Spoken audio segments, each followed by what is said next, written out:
മോനെ അവിടെ വരെ മെല്ലെ നടന്ന് എല്ലാവരും നോക്കുക മോൻ്റെ കാര്യം. കുറേ വർഷമായി മോൻ പണിയെടുത്തിട്ട് കൈയൊക്കെ വിറയ്ക്കുന്നു, ലജ്ജിക്കപ്പെടുന്നു, നടക്കാൻ വയ്യ. ഇതാണ് മോൻ്റെ അവസ്ഥ. വാ, ഓടിവാ, ഓടിവാ. അമ്മ എന്താ പറഞ്ഞു? ഇവനിങ്ങനെ കുറെ നാൾ മുമ്പ് പണിയെടുത്തോണ്ടിരുന്നപ്പം പിന്നെ അവന് വയ്യാണ്ടായി, എന്തോ പേടി പറ്റിയെന്നാണ് പറയുന്നത്.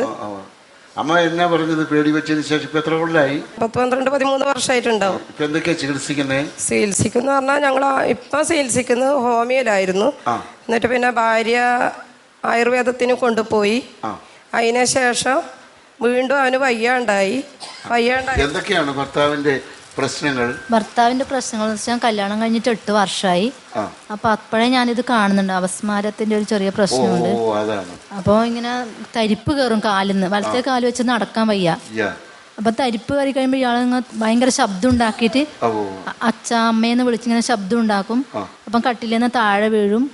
കുട്ടീനെ അടുത്ത് നടക്കാൻ വയ്യ. ഇപ്പൊ ഞങ്ങൾക്ക് 7 വർഷമായിട്ട് ഒരു മോളെ കിട്ടിയതാ. അപ്പൊ അതുകൊണ്ട് കുട്ടീനെ അടുത്ത് നടക്കാൻ വയ്യ, കൂടെ നടക്കാൻ വയ്യ, യാത്ര ചെയ്യാൻ വയ്യ, ഈ അസുഖം ഇളകുന്നത് കാരണേ. അപ്പൊ അങ്ങനെയല്ലോ ഒരു വിഷമത്തിൽ ഒരുപാട് ചികിത്സ നടത്തി മരുന്നിന്റെ അടിമയിലായിരുന്നു ജീവിക്കുന്നത്. ഒരു പിശാചാണ് ശല്യം ചെയ്തതെന്ന് അമ്മ പറഞ്ഞു. അത് ഏകദേശം ശരിയല്ലേ? പിന്നെ ഉറങ്ങാനേ പറ്റുന്നില്ല.